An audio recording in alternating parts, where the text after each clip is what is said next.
You write about adverse childhood consequences. Sure. That some kids suffer. Yep. In growing up. Being sworn at, insulted, or humiliated by your parents. Sure. Check. Being pushed, grabbed, or having something thrown at you. Check. Having parents who are separated or divorced. Check. Living with an alcoholic or a drug user. Check. Living with someone who is depressed or attempted suicide. Check. Watching a loved one be physically abused. Check. You're batting 1,000. Yeah. Given where he came from, J.D. Vance should have been a grim statistic. His parents grew up poor in rural Kentucky. His own tough childhood was in the Rust Belt ruins of Ohio. But Vance escaped what he calls his cultural inheritance, wrote a memoir about it, and landed on the bestseller list. Have you been surprised by how successful it's been? Yes. How could I not be? Right? Why do you I'm think? I'm sitting here talking to Megyn Kelly. This is great. Explain this appeal, because I think you have your finger on it. Hillbilly Elegy hit a nerve in the presidential election cycle. Vance became a go-to guy on cable and in print, a CNN commentator, a contributor to the New York Times. Wow. He became a guide to the anger, rebellion, and pessimism in the communities that carried Donald Trump. He understood what they cared about and didn't. Do you think that it explains why, when the so-called coastal elites were getting very upset over the many offenses that Trump caused, some of the sexism, some of the foul-mouthed language, Sure. that this was not particularly shocking because a lot of these folks had grown up around that? Absolutely. I've criticized a lot of Trump's rhetoric, and I'm not a big fan of some of the things that he said, but there was almost a sense where people were offended by Trump, not because of the substance of what he said, but because of how he said it. Good society people should not talk in this way. And I just never quite understood that criticism. Please join me in welcoming J.D. Vance to the lectern. Vance is in a unique position, a colossal success by any measure. A Marine, a graduate of Ohio State and Yale Law School, a Silicon Valley venture capitalist. And I relate a lot to And now an unusual move, back home again to Ohio. He returns determined to work on the very problems that made his childhood there so turbulent. For all its power as a window on the white working class, Hillbilly Elegy is a painful story about a childhood most people would not want to risk revisiting. Vance's father abandoned him. His mother was locked in an endless cycle of drug abuse that escalated to heroin. The toll it took on her young son is seared into memory, like a simple car ride gone wrong. I said something or some conversation topic really ignited her temper, and then she just sped up. And she kept on saying, I'm just going to crash this car and kill us both. I'm going to crash this car and kill us both. J.D. jumped out of the car and ran for help. Someone called the police, and his mother was arrested. And when you watched them take her, do you remember how that felt? Honestly, I just felt relieved. In that moment, I just felt relieved. And I thought to myself, all right, I'm going to live another day. That's how terrified I was. I mean, I just wanted that situation to end. And then I just broke down, right? I remember I was just really sad and felt very lonely because I'm sitting in the back of this police cruiser. They've just arrested my mom. The relief of having survived another day was gone. And then I just wanted, somebody to come and take me away. And that was actually Lindsay. That was who, sorry. Why does that particular moment bring tears? One, it's just such a crystal clear memory. And so it's hard almost not to feel the same way that I felt as a 12-year-old kid sitting in the back of that police cruiser. But I also think that that moment is kind of a microcosm of my entire life, is that there was this brief moment of terror and of feeling really lonely, and then there was Lindsay. I would die for that kid. And I know he would too. His sister Lindsay, 5 years older, was always a source of comfort and protection from their mother's abuse. Did you ever think about calling 911? No, I only thought about calling Mama. Mama, Vance's grandmother, Bonnie Blanton, took J.D. to live with her after that harrowing car ride. Was there a greater influence on your life? No. I mean, she really just got me. She understood when I needed somebody to ride me. She knew when I needed love and comfort. She knew when she needed to just be sympathetic. She was really smart. Mama preached personal responsibility and insisted on 3 gets: good grades, a good job, and get up and help me. And she came with some serious firepower.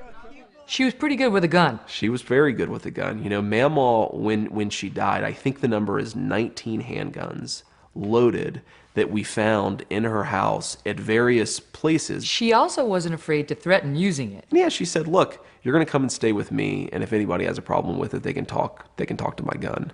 J.D. continued to live with Mama while Lindsay found her own escape.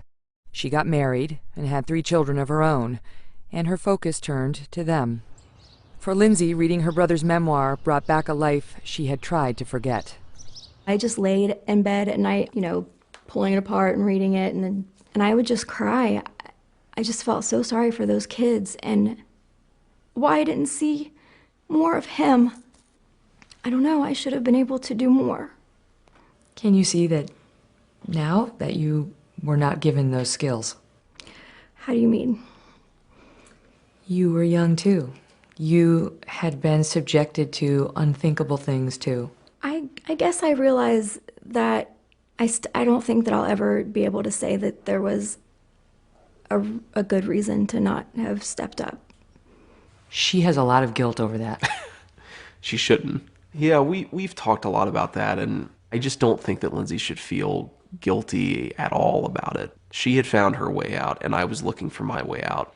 When did it even occur to you that you could get into a place like Yale Law? I read this study about people who come from disadvantaged backgrounds, that they internalize a certain inferiority, that they assume that because no one around them has done much, that they are just genetically incapable of doing it.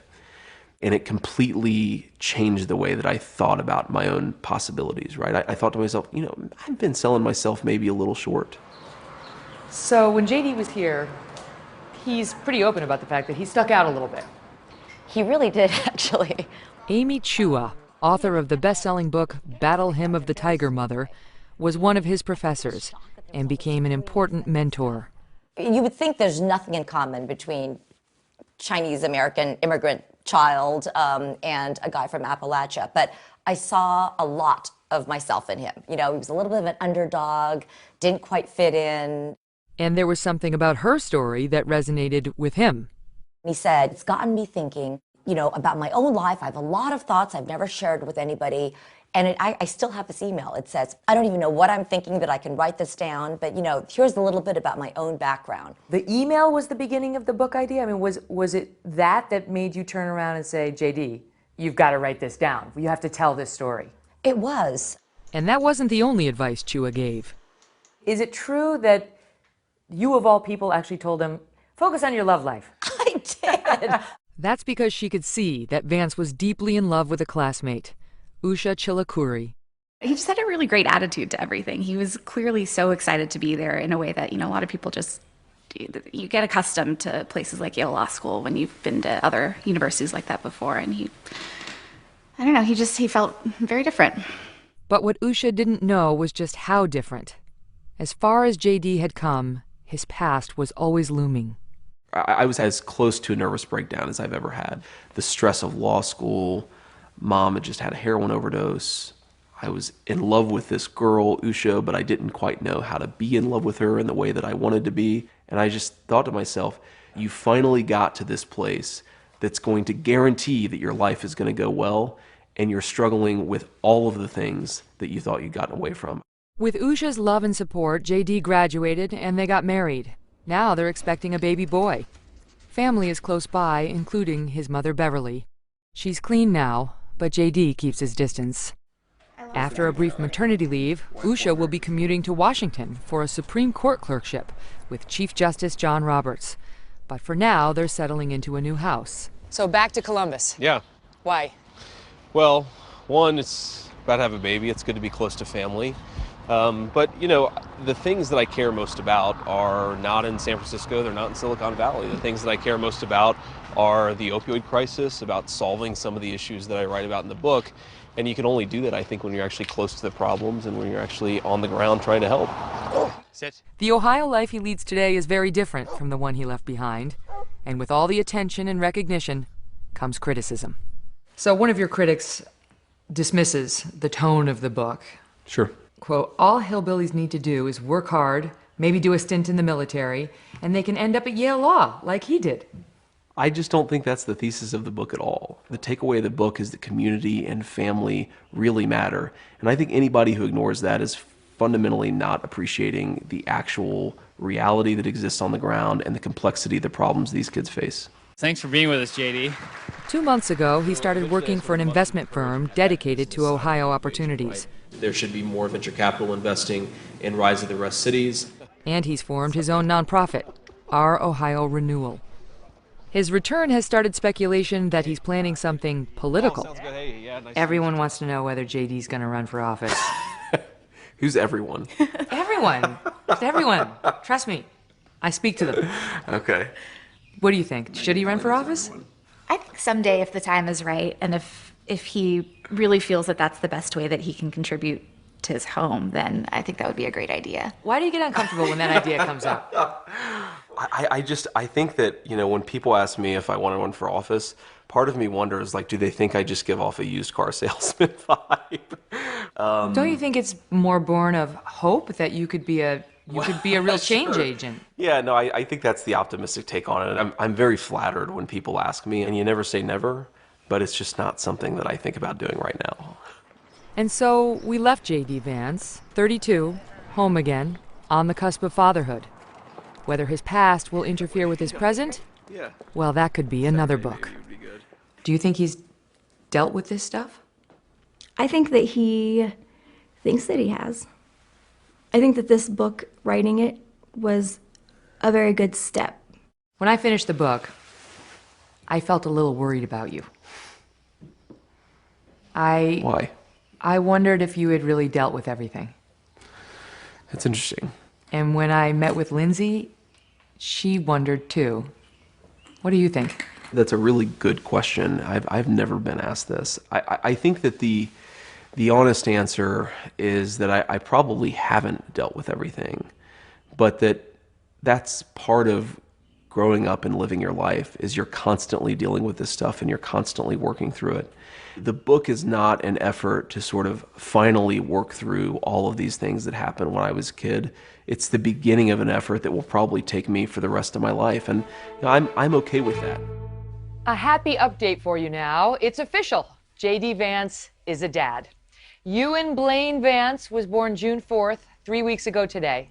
Congrats to J.D. and to Usha.